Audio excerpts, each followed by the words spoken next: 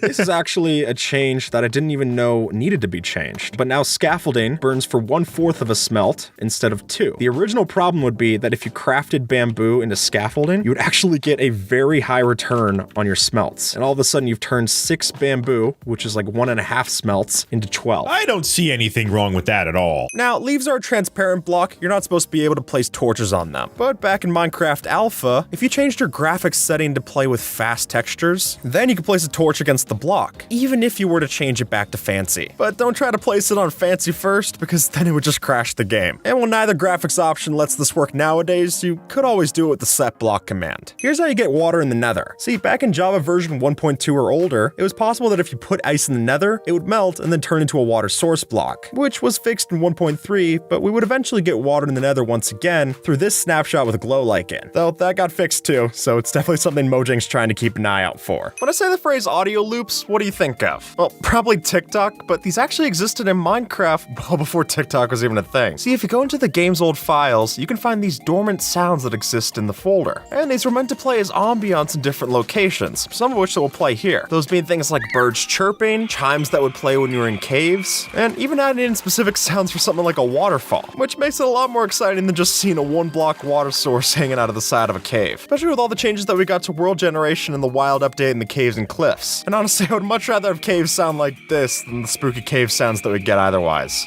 I'm not past substitution. Now this is a lava bucket, and this is a lava source block. So how do we get both in our inventory? Well, in the past, the give command was a lot stronger than it is today. So if you typed in /give player 10 or 11, it would give you either flowing or stationary lava blocks. And as you could probably guess, this got removed in 1.8, which is too bad, but honestly, I don't know the point of having one of these versus just a regular lava bucket. Prior to 1.15, it was possible to break iron doors without a pickaxe. It was just gonna take a while. But now if you were to do this, you're just gonna have wasted your time and not even get an iron door. And both of those seem like a slap in the face. You might not notice it now, but when creepers were first added to Minecraft, they were able to camouflage. And a lot of this was because the original creeper texture actually matched the alpha grass texture that we can see here. So when standing next to the standard foliage, these creepy mobs really did fade into the background. And that made it even tougher to try to pick one of these out during the early versions. But as the textures got updated and the grass color maps changed, creepers stayed the same. And unfortunately for them, now they stick out like a sore thumb. This villager was never seen in Minecraft, but if you go within the game's files, there sure enough is an unused texture for the angry villager mob, featuring red eyes and angry eyebrows. And even though villagers can still get mad in the game if you were to punch them, even with all those particles, it's still not nearly as intimidating as one of these. When it was first added in, the wither was actually much easier to fight, since if you were to catch the wither inside of a minecart as it was charging up, you could interfere with its startup and it would only have as much health as it had before it went into the minecart. So if you did this correctly, you could end up fighting a wither that only had 1/3 of its health. But that bug would get fixed in 1.5, which is unfortunate, but maybe don't tell Mojang about this even easier way to kill the wither. We'll just keep that between us. It's only in recent years that Twitch and Minecraft have become a lot more synonymous, at least in a cultural sense, because really back in 2013, there was a native way to integrate your Twitch.tv account directly into Minecraft. You could literally broadcast out of your Minecraft without the need for OBS and have your Twitch chat show up as if it was a regular chat message. It's a weird idea to say the least, and I can get why the feature was removed back then, but with things like Minecraft Championship and the Dream SMP really making Twitch and Minecraft more of a household thing together, I think it would be a fun idea, especially if they do something like this game called Choice Chamber, where your chat can actually choose to summon in things through the game. There's been plenty of unofficial mods that have done this, so having an official way to do this, especially if they already have some of the code, that would be awesome. This is an iron golem, and this is the love golem. If you put together 4 iron blocks and a carved pumpkin on top, you'll of course get the love golem. Exclusively found in the Love and Hugs update, this special mob is meant to be a manifestation of the villager's love. of. And that's probably the reason why it's passive toward any players or even hostile mobs. Which, yeah, does mean that it doesn't do much. But in fairness, we can't attack mobs in this joke update either, so at least it's not alone. With the World of Color update in 1.12, a lot of our dyed items changed color, and they weren't the only ones to do it, since the shulker boxes also got a whole new set of colors. And personally, I kinda like how some of the original colors look for the shulker boxes, but it's hard to say that the new ones aren't more true to the actual dye colors, so I get why the change was made. You can't craft this item anymore, but before Minecraft 1.9, there was a way to craft an enchanted golden apple. Though to do this, you would have to pay a hefty price, putting 8 golden blocks inside of the crafting table around an apple, which is a hefty fee, but considering that nowadays the only way to find these is through rare loot chests, I think I'd much rather set up a gold farm and do this the old-fashioned way.